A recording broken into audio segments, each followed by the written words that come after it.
Mai 2015, congrès annuel des notaires. 4000 professionnels sont venus de toute la France. Et étonnamment, c'est aussi un rendez-vous incontournable pour le monde caritatif. Fondation Abbé Pierre, Croix-Rouge, Pièce jaune, en tout, une cinquantaine d'associations et de fondations. Il y a plein d'associations, d'ONG et surtout de fondations d'utilité publique qui sont venues prendre leur stand pour que les notaires pensent bien à elles quand ils rédigent des testaments. Ces notaires peuvent en effet souffler des noms d'organismes caritatifs à des clients qui voudraient léguer une partie de leur fortune à une noble cause. Alors fondations et associations rivalisent de petits cadeaux.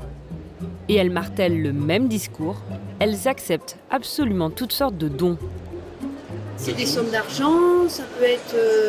c'est des appartements, des maisons, voilà. Ça peut être des bijoux, ça peut être des meubles aussi. Des bois, des vignes, voilà. Un compte bancaire, un compte d'épargne, tout.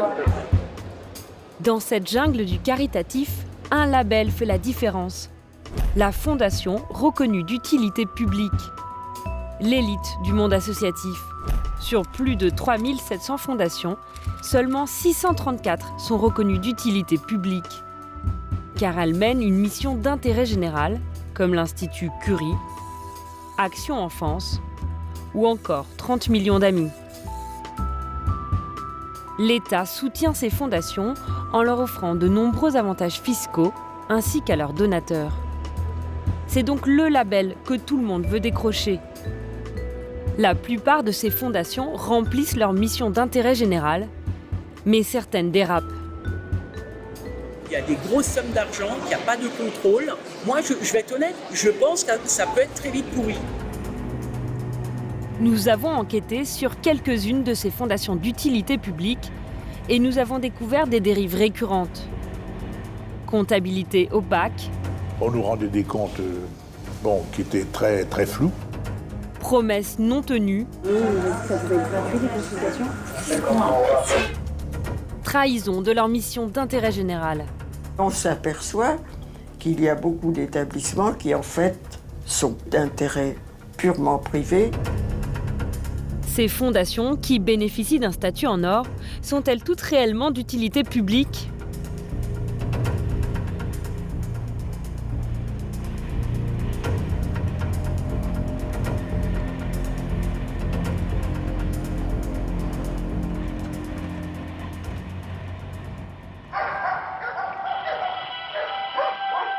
L'une des causes qui recueille le plus de dons et legs, c'est la protection animale.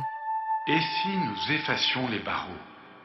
Et il y a une fondation d'utilité publique qui a un succès fou chez les personnes âgées, la Fondation Assistance aux Animaux. Venez aux journées d'adoption avec la Fondation Assistance aux Animaux.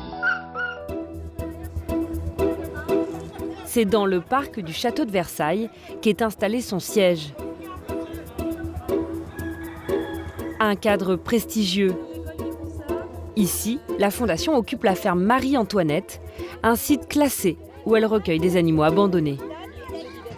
Là-dedans, en général, on met des moutons, des chèvres, des oies, des paons, il y a des poules, des coqs.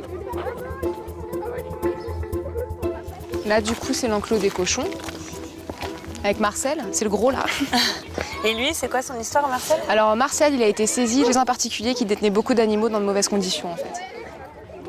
L'attaché de presse qui nous sert de guide nous emmène dans un bureau stratégique pour la Fondation.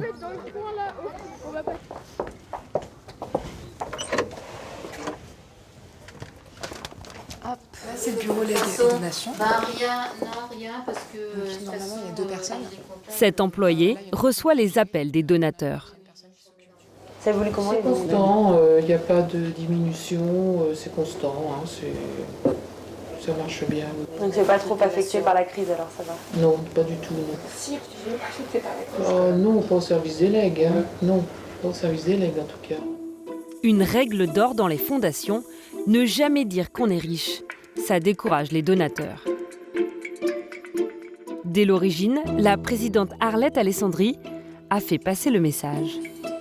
On s'en sort avec beaucoup de difficultés, ce sont des acrobaties quotidiennes, mais il y a des donateurs qui nous aident, des gens qui aident. On y arrive en faisant un appel à la charité et finalement, depuis plusieurs années, ça marche quand même. La Fondation communique régulièrement sur ses opérations choc de sauvetage d'animaux maltraités. C'est un petit chiot qui doit avoir 2 mois et demi. Un survivant certainement, parce qu'il doit avoir des frères et des sœurs qui n'y sont plus. Et ça marche. Cette fondation reçoit 10,6 millions d'euros de dons et legs par an. Elle a près de 53 millions d'euros de réserves financières. Elle est présidée par Arlette Alessandri.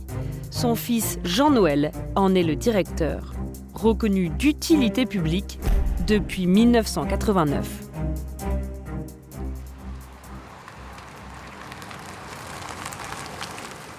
Pour récolter de l'argent, la Fondation promet la construction de refuges, comme celui-ci, en région parisienne, au nom de Catherine Pisani, qui a légué une partie de sa fortune à la Fondation. Ben alors, Snoop. Elle, je ne connais pas. Avec ma zaza. Oui.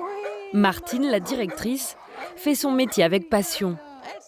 Elle vit ici au milieu de 100 chiens, 100 chats et 50 pigeons. Son maître l'avait en appartement, mais malheureusement son maître est tombé malade, elle n'a pas pu le garder, la famille non plus. Sur plusieurs box, des plaques pour honorer d'autres généreux donateurs. C'est beaucoup de femmes qui donnent, ouais. Et c'est peut-être plus aussi des personnes âgées. Oui, beaucoup, oui. Qui ont perdu leur mari, qui se retrouvent toutes seules, qui ne savent pas quoi faire de leur argent, qui n'ont pas d'enfants. Voilà. Elles donnent à la cause animale. Ouais. Et si ces donateurs sont aussi généreux avec les fondations d'utilité publique, c'est qu'ils y trouvent leur compte. Leurs dons sont déductibles à hauteur de 75% de l'impôt sur le revenu et de l'impôt sur la fortune. Une différence importante par rapport aux associations classiques. Retour dans le parc du château de Versailles. Lors de notre visite au siège de la Fondation, nous découvrons qu'elle ne reçoit pas que de l'argent, mais aussi des dons immobiliers. Une carte sur le mur attire notre attention.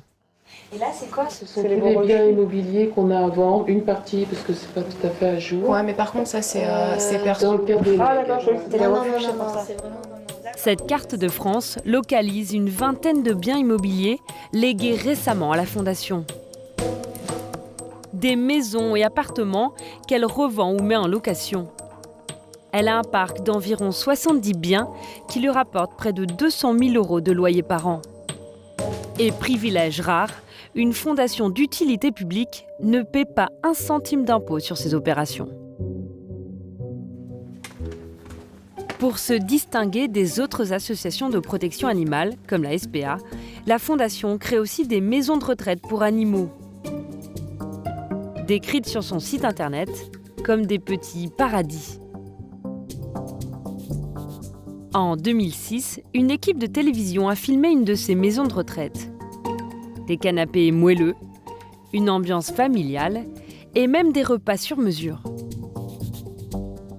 Vous avez les difficiles ou les malades qui ont des petites barquettes comme vous voyez là, avec un petit peu de steak haché et des haricots verts. C'est comme les humains, ils ont besoin d'avoir du confort, du bien-être. Ça me paraît logique. Ces maisons de retraite sont-elles toujours le paradis promis par la Fondation ? Nous avons voulu contacter les 4 maisons de retraite indiquées sur le site de la Fondation, mais jamais personne n'a répondu.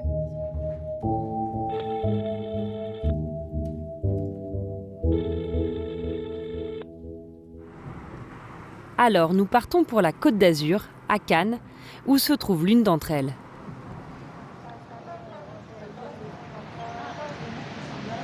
Ici vivent plein de personnes âgées, elles ont des chats, des chiens, donc c'est un vivier de donateurs pour cette fondation et en plus certains ont des beaux appartements, des belles villas, donc ça fait plein de legs, des millions d'euros.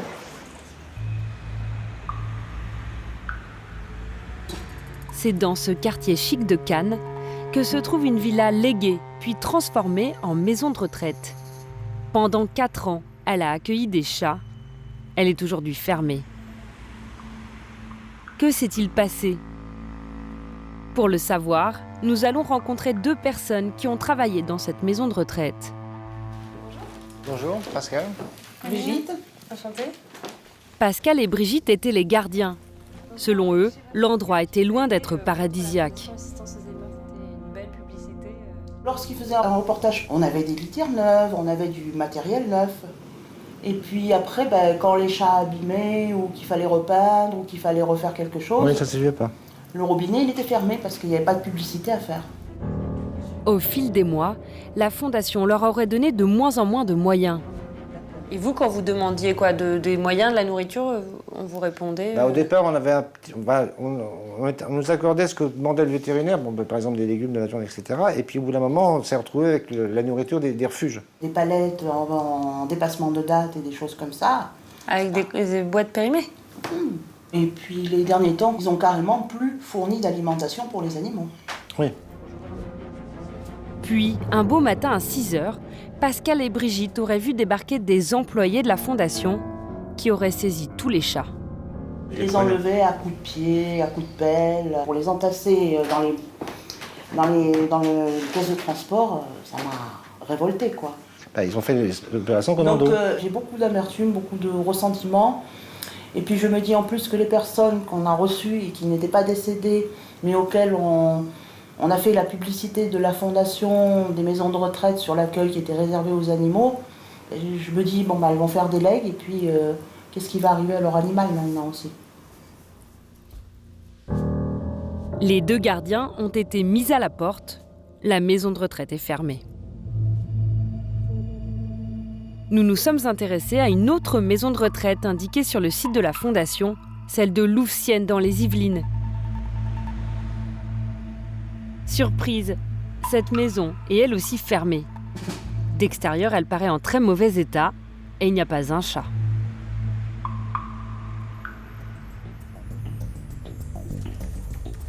Autre engagement pour attirer les dons, la Fondation assure ne pas euthanasier les animaux, contrairement à ce qui se fait dans d'autres associations.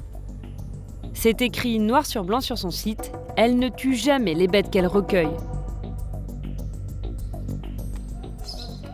Un employé qui a passé plus de 10 ans à la Fondation nous révèle que cet engagement n'est pas tenu. La Fondation Assistance aux Animaux dit qu'elle ne tue pas les animaux, qu'elle recueille. Est-ce que ça, c'est vrai? C'était surtout vrai dans le passé. Pendant de longues années, il n'y avait pas d'euthanasie, ou presque pas, ou quand c'était vraiment une obligation. Mais depuis quelques années, malheureusement, on nous a dit, tout bas, que si on avait des chiens qu'on n'arrivait pas à placer, ou qu'ils étaient malades, qui revenaient trop cher, qu'on les prévienne, et puis disons qu'on nous donne les démarches à suivre pour faire pratiquer l'euthanasie de ces chiens. Nous avons recueilli plusieurs témoignages allant dans le même sens. Au téléphone, un salarié toujours en poste à la Fondation nous confie avoir dû pratiquer des euthanasies sous la pression de la direction. Moi et d'autres ont eu des ordres de tuer. J'ai vu des animaux qui pouvaient vivre encore longtemps et qui ont été exécutés. Ça, c'est certain, oui.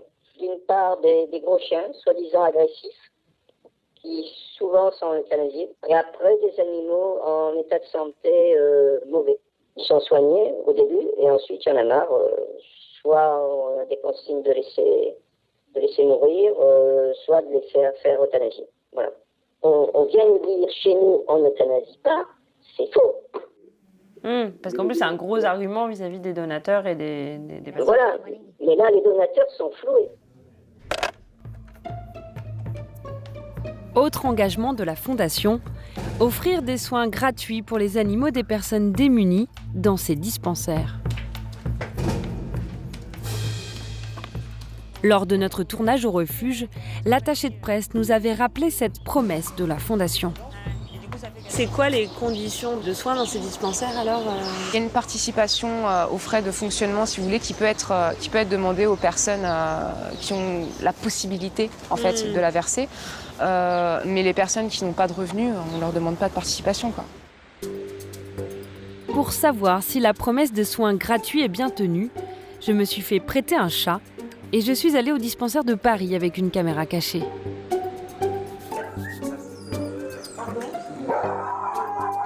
On vient de voir quand c'est la première fois qu'on vient. Oui, il a dit que ça devait être gratuit, les consultations. Non. Ici, on demande un minimum de 15 € pour la consultation. D'accord. Enfin, même avec des justificatifs, ça doit pas être gratuit. Ah non, c'est un complécile, parce que nous, on n'a pas de subvention. On ne fonctionne que comme ça, sinon on met la clé sous la porte. Ici donc, les soins ne sont pas gratuits. Nous sommes allés dans 2 des 5 dispensaires de la Fondation. À chaque fois, la même réponse. C'est payant? D'accord. C'est payant la consultation? Ah bah bien sûr, oui. Rien de gratuit ici. Hein. Oui, d'accord. Pas gratuit, certes, mais quasiment 2 fois moins cher que chez le vétérinaire. Ces dispensaires tournent donc à plein régime. Une activité intense qui intrigue les services fiscaux. Ils soupçonnent un business juteux alors que la Fondation est censée ne pas faire de profit. Au printemps 2015, Bercy a lancé un contrôle fiscal. Un contrôle toujours en cours. Nous avons voulu rencontrer la présidente de la Fondation. Après plusieurs demandes d'interview, elle accepte de nous recevoir dans ses bureaux à Versailles, à la ferme Marie-Antoinette. Arlette Alessandri a une exigence étonnante. Elle accepte qu'on enregistre sa voix, mais elle ne veut pas que l'on filme son visage. À ses côtés, la chargée de communication et en face d'elle, l'avocat fiscaliste de la Fondation. Mais parce qu'en plus, quand on regarde dans les... Je pose d'abord la question des maisons de retraite. Selon la présidente, il n'y a aucun souci. Je lui demande alors pourquoi celle de Cannes est aujourd'hui fermée. Les voisins se plaignaient que ça sentait mauvais. On est dans un endroit résidentiel.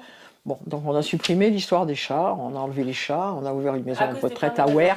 Comment? À cause des plaintes des voisins, alors. Bon, après les chats, on a mis quelques chiens. C'était pire. Bon, on a essayé de mettre des oiseaux. Ils faisaient du bruit. Donc, on a exécuté le legs dans les conditions juridiques obligatoires. On attend de pouvoir en disposer. C'est un legs qui est en attente, en fait. Nous évoquons les euthanasies qui sont pratiquées à la Fondation, contrairement à ces engagements. Il y a beaucoup de témoignages de gens qui disent qu'ils ont pratiqué ou assisté à des pratiques d'euthanasie de convenance. Jamais on a d'euthanasie de convenance parce qu'ils sont vieux, parce qu'ils sont moches, parce qu'ils sont borgnes, parce qu'ils sont méchants, soi-disant, parce qu'on n'en a jamais, les salariés chez nous, il n'y en a pas, ça c'est pas vrai. Enfin, nous interrogeons la présidente sur le fonctionnement des dispensaires. Nous, on est allé dans plusieurs dispensaires, on a recueilli des tas et des tas de témoignages, et c'est jamais gratuit, même pour des gens qui n'ont pas du tout de ressources. Si. Alors j'ai ça de gratuité. Ah si, tous les gens qui ne payent pas, tous les gens qui viennent, signent une feuille en disant je suis en difficulté financière, je ne peux pas payer. Les gens ont la feuille de gratuité complète. Mais alors pourquoi à l'accueil, elle nous a dit que c'était pas du tout possible? Parce qu'à l'accueil, elle a mal travaillé, ça n'est pas vrai, je vais l'appeler. Ah mais attendez peut-être la fin de l'interview. Ah non, mais c'est pas la fin de l'interview. Ça paraît vraiment bizarre qu'à l'accueil, on nous dise c'est 15 €, c'est incompressible, quel que soit le niveau de ressources. C'est incompressible, elle a dit, c'est 15 €. Oui. L'AVEC, c'est cela. Avoir un licenciement sur la conscience. Ah, ouais. La présidente dit que la Fondation n'a rien à se reprocher. En attendant, la Cour des comptes a ouvert une enquête en juin 2015. Elle vérifie que la Fondation remplit bien sa mission d'intérêt général. Une autre fondation d'utilité publique est aussi dans le collimateur de l'État. Une organisation humanitaire épinglée dans un rapport de l'IGAS. Il s'agit de l'organisation Raoul Follereau. Opacité, dysfonctionnement, manque de rigueur, tels sont les termes utilisés pour qualifier la gestion de Raoul Follereau. La fondation d'utilité publique Raoul Follereau, célèbre pour sa lutte contre la lèpre, a été épinglée 2 fois par l'Inspection générale des affaires sociales. On lui reproche de manquer de transparence vis-à-vis de ses donateurs. Pour agir maintenant, donnez. Depuis plus de 40 ans, la Fondation récolte de l'argent pour l'achat de médicaments, la prise en charge et la réinsertion de lépreux. Elle est présidée par Michel Récipon, fils d'André Récipon, qui présidait la Fondation avant lui. Elle a près de 10 millions d'euros de dons et legs par an et 14 millions d'euros de réserves financières, reconnue d'utilité publique en 1984. Pour attirer les dons, la force de la Fondation Follereau, le marketing. Des campagnes de pub monumentales avec des photochocs de lépreux. Une idée de son fondateur charismatique, Raoul Follereau, le premier à avoir médiatisé la lèpre dans les années 50.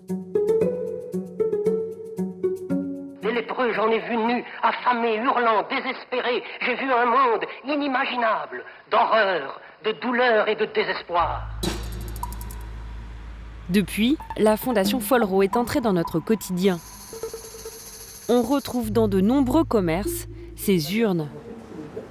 Cet argent-là, il va où alors Eh ben, c'est pour la lèpre, pour l'association pour la lèpre. D'accord. Voilà. Et il y a beaucoup de gens qui donnent? Quand même, pas mal, parce que on remplit pas mal, on remplit pas mal. Avec ses 10 millions d'euros de dons annuels, la Fondation intervient dans 19 pays. C'est en Afrique qu'elle est le mieux implantée. Nous partons au Mali, pays phare de la lutte contre la lèpre. Nous voulons voir comment la Fondation agit sur le terrain, dans ce pays qui compte des milliers de lépreux.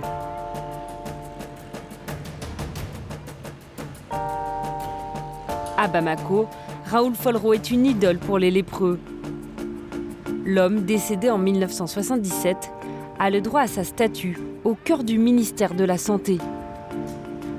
Il a largement contribué aux soins des malades et à leur réinsertion. Nous nous rendons à une trentaine de kilomètres de la capitale, à Samanko. Voici le seul centre d'accueil de lépreux de la Fondation au Mali. Une dizaine de maisons en dur, accolées les unes aux autres. Des chambres au confort rudimentaire, une fenêtre, un lit, mais pas de sanitaire.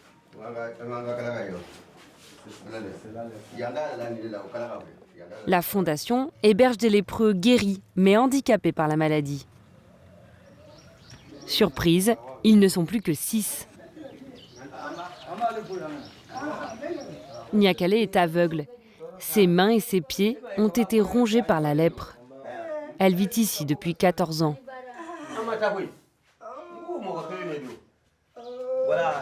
Sa voisine est elle aussi très handicapée.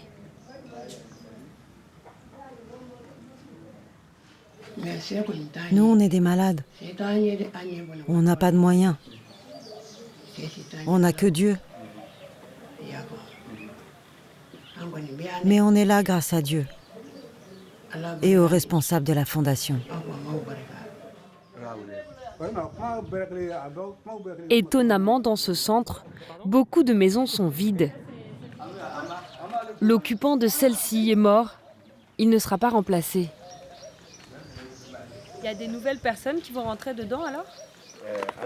Le président de la Fondation Follereau a dit « Ceux qui sont au centre vont rester.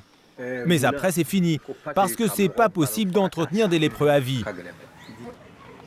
Le doyen se désole que ce centre reste aussi désert.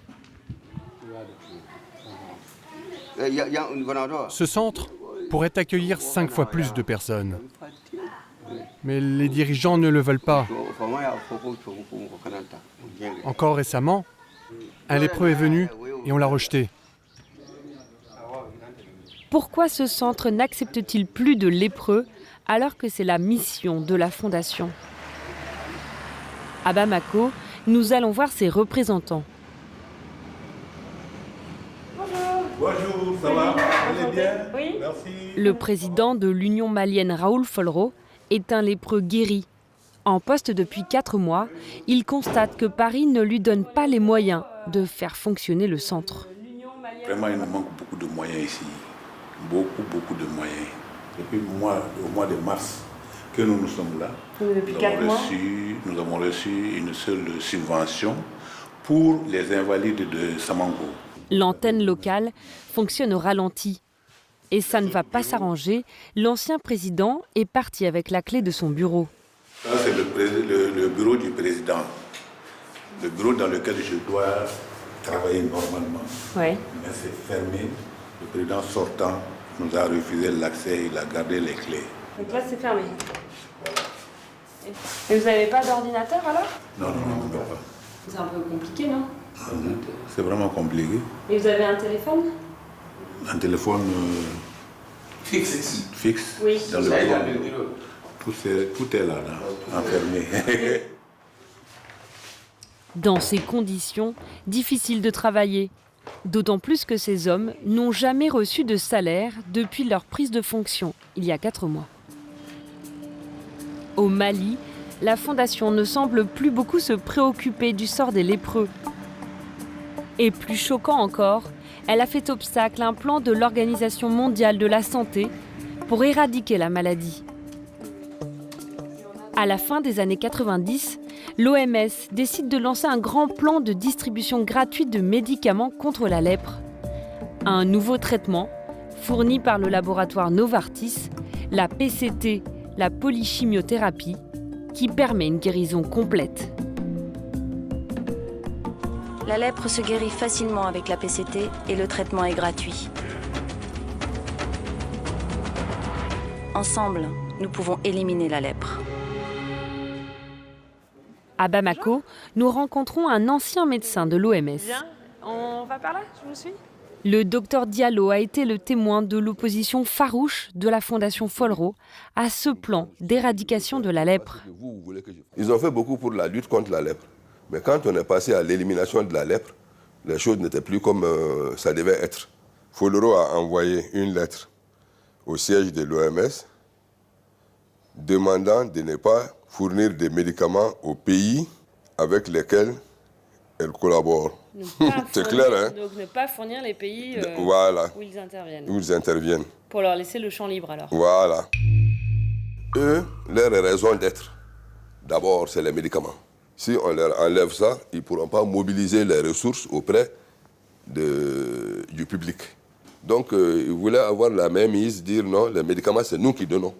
C'est vrai qu'ils avaient des campagnes en France où ils disaient pour 200 francs ou pour tant d'euros. Guérir un malade pour 200 francs, les médicaments, c'était sur une de leurs affiches. Pour vous, votre hypothèse, c'est que ça ne les arrange pas, c'est qu'au final, ils ont besoin que la maladie existe encore. C'est leur gagne-pain. Nous avons voulu interroger le président de la Fondation, Michel Récipon. Il a décliné notre demande. Alors nous nous rendons au congrès annuel de la Fondation pour tenter de le rencontrer.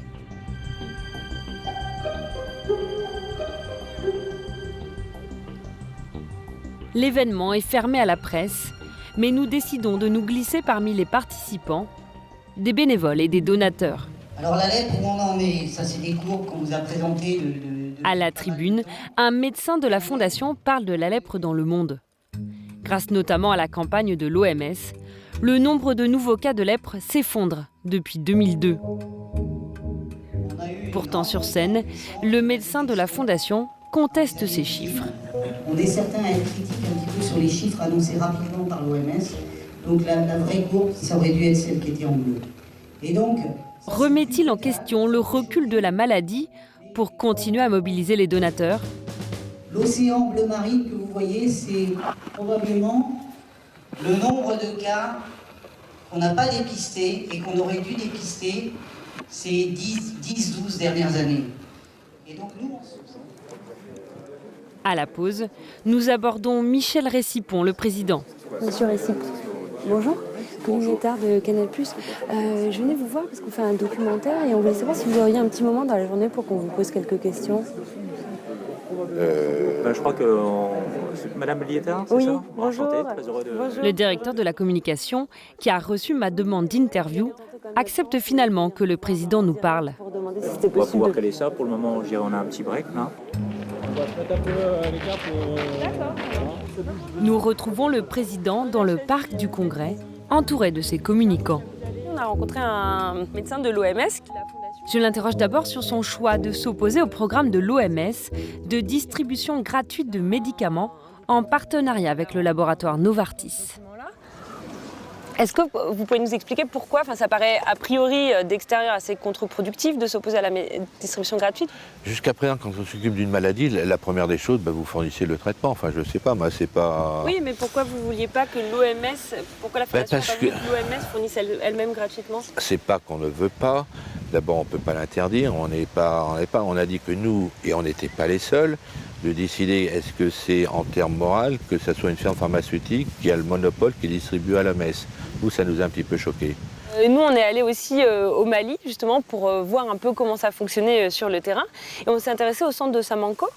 Quand nous évoquons le centre de lépreux quasiment vide, ils rejettent la faute sur l'antenne locale. On ne remplace pas les gens dans les maisons. Non, alors tout ce qui concerne la réinsertion des anciens malades, nous travaillons avec les associations internationales donc, qui sont sur place. C'est-à-dire on ne peut pas, nous, de Paris, réinsérer des personnes au Mali ou au Burkina. Donc on s'appuie sur des associations maliennes au Mali, des associations burkinabées au Burkina. Mais c'est pas nous, de Paris, qui pouvons décider que tel ou tel malade. Enfin, ça serait irréaliste. Eux, ils avaient l'air de se désoler, que ça faisait des années que les maisons n'étaient pas remplies par de nouveaux lépreux et ça manque pas de lépreux. Nous, on en a vu à Bamako qui mendiaient. À partir du moment, je vous ai dit tout à l'heure, moi, c'est pas. Comment voulez-vous de Paris que je fasse. Et à l'antenne de Bamako, ils sont vraiment bloqués. Ils n'ont même pas de téléphone, pas d'ordinateur. Si on peut, dire, nous, c'est bien notre mission, je crois. Non, je me doute bien, mais c'est pour ça que je trouve que c'est important de soulever ça. Ouais, bien sûr. Là-dessus, mais est-ce qu'on peut être plus réaliste que le roi? Est-ce qu'on est obligé de... Oui. Les communicants mettent fin à l'interview. Les explications du président sont confuses.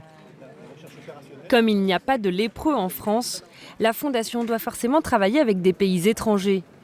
Il est donc inquiétant que son président se dise incapable d'intervenir depuis Paris. Qui contrôle aujourd'hui les fondations reconnues d'utilité publique en France? C'est le rôle du ministère de l'Intérieur. Que dit-il sur ces dérives? Gestion opaque, engagement non tenu, trahison de la mission d'intérêt général. Impossible d'obtenir une date d'interview ou même d'avoir des réponses par téléphone. Dans ce rapport du ministère datant de 2010, nous découvrons que seule une vingtaine d'agents est affectée au contrôle des 634 fondations. Fondations dont la majorité n'envoie même plus leur compte. Le ministère reconnaît que sa tutelle est fragilisée, faute de moyens.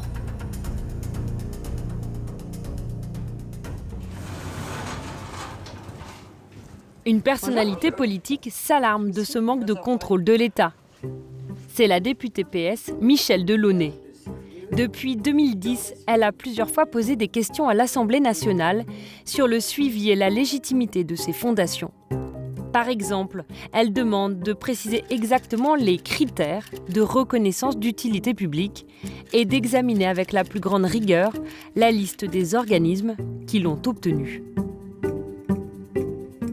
J'ai regardé la liste des fondations bénéficiant de l'utilité publique. Il y a deux mots, utilité et public.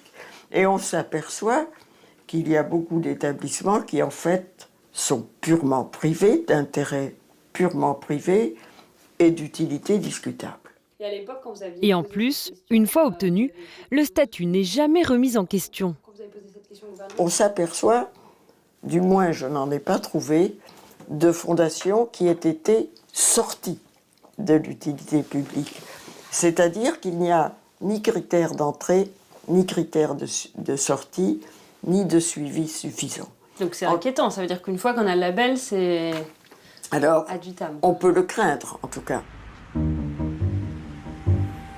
Dans ce laxisme généralisé, l'une de ces fondations reconnues d'utilité publique par l'État s'oppose même à une loi de la République, la Fondation Le Jeune.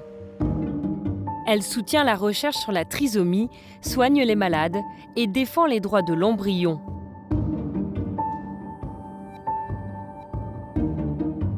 La Fondation Jérôme Lejeune, c'est 23 salariés, 350 bénévoles, près de 10 millions d'euros de dons et legs par an et près de 6 millions d'euros de réserves financières, reconnue d'utilité publique en 1996. Elle porte le nom du professeur Jérôme Lejeune, qui a découvert la trisomie 21 et qui est aussi bien connu pour sa farouche opposition à l'avortement. Nous avons la vie entre nos mains. Si nous ne la respectons pas, nous ne sommes plus dignes d'être médecins. Tout est là. Faut choisir. La médecine qui soigne ou celle qui tue. Un combat que la Fondation Lejeune poursuit sans se cacher. Sur son site, elle appelle régulièrement à manifester contre l'IVG, qui est pourtant légale en France depuis 1975.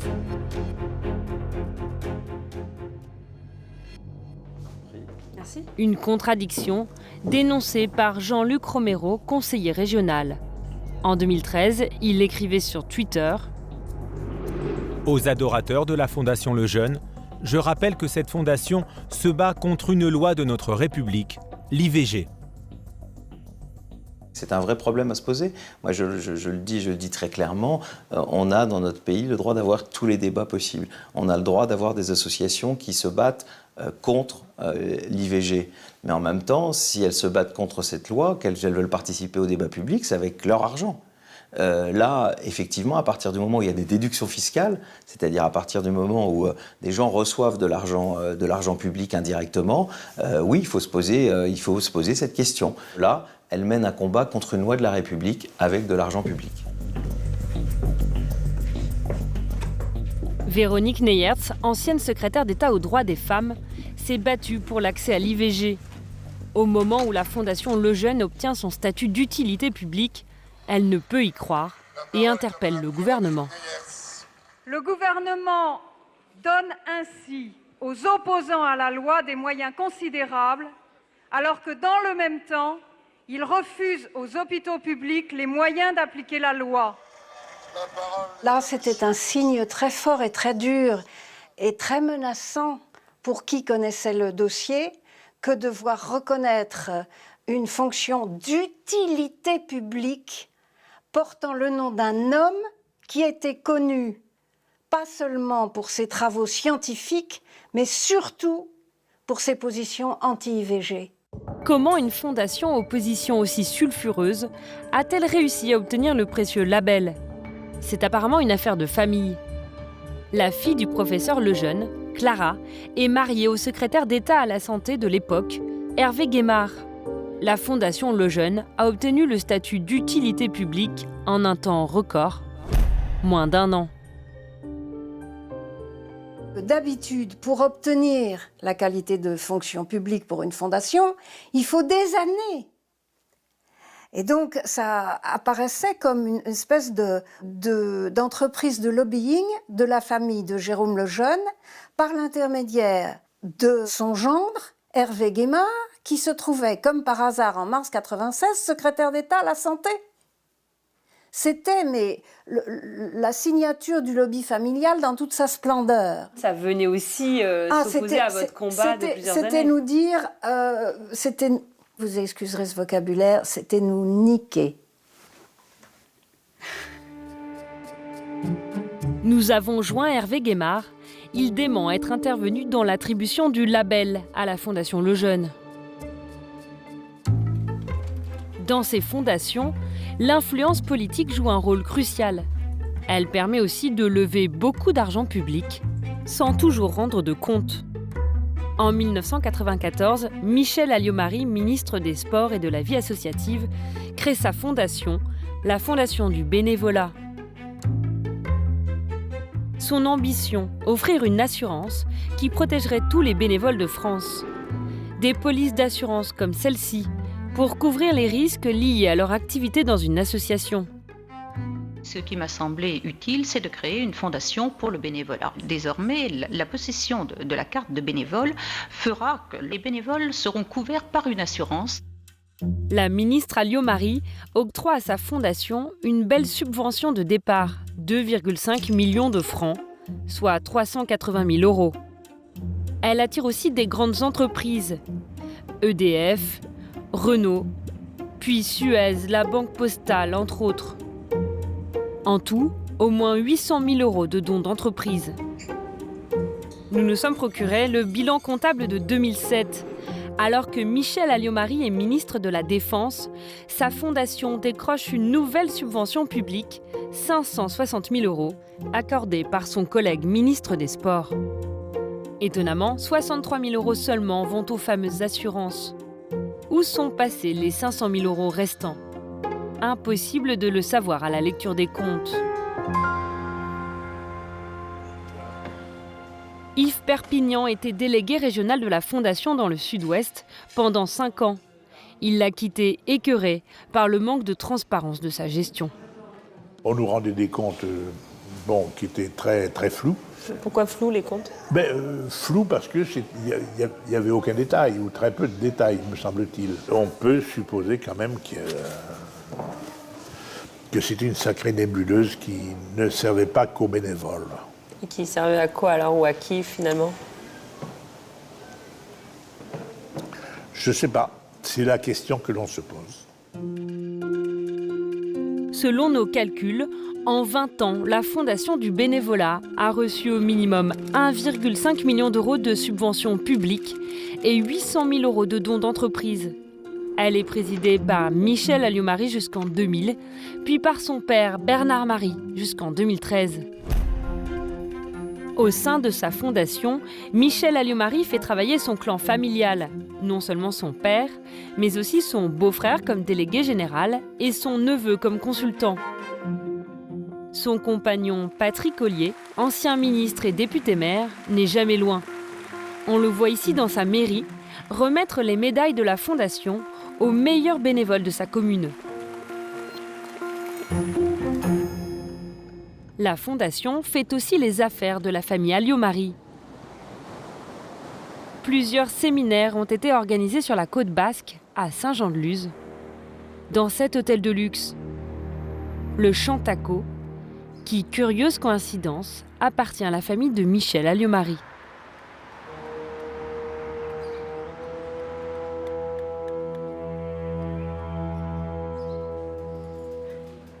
Nous avons retrouvé un homme qui a assisté à l'un de ces séminaires en septembre 2012, aux côtés de Michel Alliot-Marie et de son père. C'est un ancien bénévole de la Fondation. Il souhaite rester anonyme. Il nous montre la facture du séminaire. 11 009,90 €. Pour combien de jours? Alors, pour 2 jours. Il y avait 17 personnes au repas, mais il y avait 14 personnes à l'hôtel. Voilà. Et le chèque est signé de M. Marie et encaissé par M. Marie. Selon lui, il n'y avait aucune raison de venir sur la côte basque. Aller à Saint-Jean-de-Luz, on ne va pas dire que c'est désagréable, c'est une belle région, mais beaucoup d'intervenants dans ce séminaire venaient de Paris. Franchement, c'était totalement inutile. Alors on découvre après effectivement que c'était pas inutile pour tout le monde qui m'en somme. Suite à des mouvements de fonds suspects autour de l'hôtel Chantaco, une enquête pour abus de confiance est ouverte.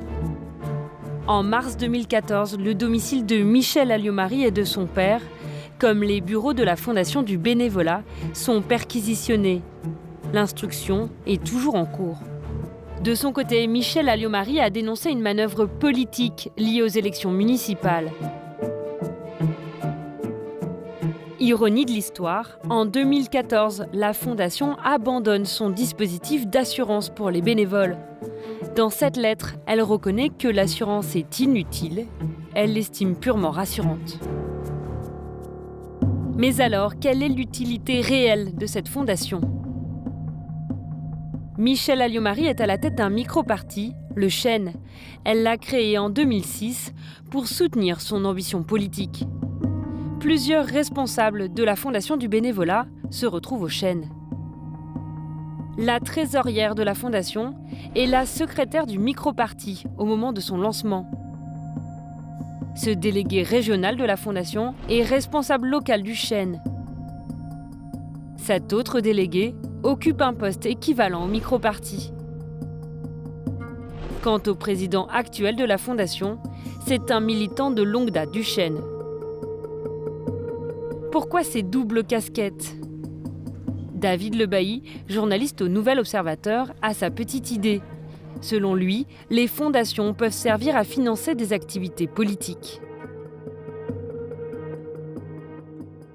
L'idée de lever de l'argent, et surtout de lever de l'argent, non pas à titre personnel spécialement, mais grâce à une fondation, grâce à un budget, vous entretenez aussi une équipe autour de vous. C'est toujours le souci, l'éternel souci du financement de la vie politique française. L'argent, vous n'avez pas Il n'y a pas de 50 manières d'en avoir. Non, être député ne suffit pas à assurer une équipe autour de vous. Avoir une fondation avec des entreprises qui financent, oui. En 2014, les comptes du Chêne ont été invalidés par la Commission des financements politiques. Le micro-parti a évoqué pour sa part une erreur de comptabilité mineure. Nous avons sollicité Michèle Alliot-Marie pour une interview. Elle a accepté de nous recevoir, mais sous certaines conditions. Nous devons signer ce document, nous engageant à diffuser l'intégralité des réponses fournies par Michèle Alliot-Marie. Des conditions exceptionnelles, d'autant plus étonnantes pour une interview sur une organisation caritative. Elle nous a donné rendez-vous au siège du Chêne à Paris. Florimond Olive, son neveu, ancien consultant de la Fondation, est aujourd'hui son attaché parlementaire. Il insiste sur le respect de l'engagement que l'on a signé. Et donc maintenant, on est intraitable sur tout ça. Et on attaque tout le monde quand il n'y a pas de respect du truc. J'interroge d'abord Michèle Alliot-Marie sur la subvention de départ de 380 000 € accordée par son ministère à sa fondation. Vous avez créé la fondation en étant au ministère qui se charge de la vie associative et vous avez eu une belle subvention de départ. C'est quand même des conditions très privilégiées, un peu différentes des conditions normales pour les fondations. Alors, à vrai dire, la décision de principe de la création d'une telle fondation a été prise lors du débat budgétaire à l'Assemblée nationale et au Sénat. Je dois dire que c'est quelque chose d'ailleurs qui intéressait tout le monde, y compris le président de la République de l'époque, qui était François Mitterrand, dont le cabinet a beaucoup aidé, à la fois à la rédaction des statuts, au passage devant le Conseil d'État. Et puis, à vrai dire, ce sont mes successeurs qui ont versé la subvention, et notamment Marie-Georges Buffet. J'évoque ensuite la subvention accordée en 2007 par le ministère de la Jeunesse, des Sports et de la Vie associative. La Fondation obtient une subvention de 560 000 € pour proposer une assurance gratuite. Mais seulement 63 000 € sont dépensés. Comment ça se fait ? Non, je pense que là, vous vous trompez. C'est une période où je n'étais plus présidente, puisque j'ai quitté la présidence de la Fondation en 2000, lorsque j'ai été élue présidente du RPR. Et il ne s'agit plus de subvention. Il y a eu une subvention de départ, et ensuite, la Fondation a travaillé avec des fonds qui venaient de partenaires qui étaient des partenaires industriels. Et les subventions ont été limitées à des actions très particulières. Mais ça s'est passé après mon départ et je ne sais plus exactement. Mais je peux vous dire effectivement... En tout cas, là sur les comptes, ouais. Il est écrit subvention du ministère. Il est bien écrit ce montant-là, 560 000. Et je voulais vous demander aussi, ça je pense que vous en souvenez, pourquoi la Fondation avait organisé des séminaires à Saint-Jean-de-Luz dans votre hôtel familial ? Comment vous le justifiez ? Encore une fois, vous êtes en dehors de la création de la Fondation, mais simplement, je pense qu'il est important aussi que les responsables bénévoles, puisqu'ils sont tous bénévoles, le président, le trésorier et tous les membres puissent se réunir pour travailler ensemble. Ça se fait d'ailleurs dans les entreprises exactement de la même façon. Et il se trouve que beaucoup d'entre eux étaient autour de la région, donc c'était effectivement le plus facile, le plus simple et sans doute le plus économique aussi. Une déclaration qui ne correspond pas à ce que nous avons découvert pendant notre enquête. Beaucoup d'intervenants dans ce séminaire venaient de Paris. Nous, on s'est intéressé à la liste des intervenants, on a regardé, c'était quand même... Non, on arrête tout de suite. Vous me demandez une interview sur la création, vous me parlez de tout sauf la création. Son neveu interrompt notre interview. Le sujet de la fondation de Michèle Alliot-Marie est aujourd'hui sensible. Au revoir. Au revoir, au revoir. Au revoir. Ah oui, c'est compliqué. En juin 2014, le ministère de l'Intérieur a menacé la Fondation du bénévolat de lui retirer son label d'utilité publique. Un avertissement resté sans suite.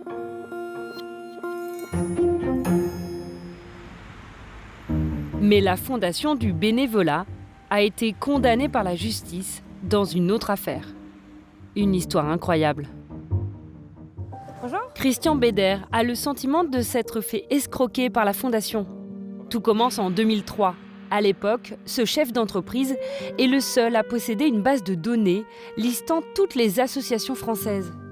Bernard Marie, le président de la Fondation du bénévolat, promet de lui louer cette base 130 000 € par an. Ils travaillent ensemble pendant 3 ans pour monter un dossier de subvention. Mais une fois la subvention décrochée, Christian Beder n'a plus de nouvelles de la Fondation et sa base de données est piratée.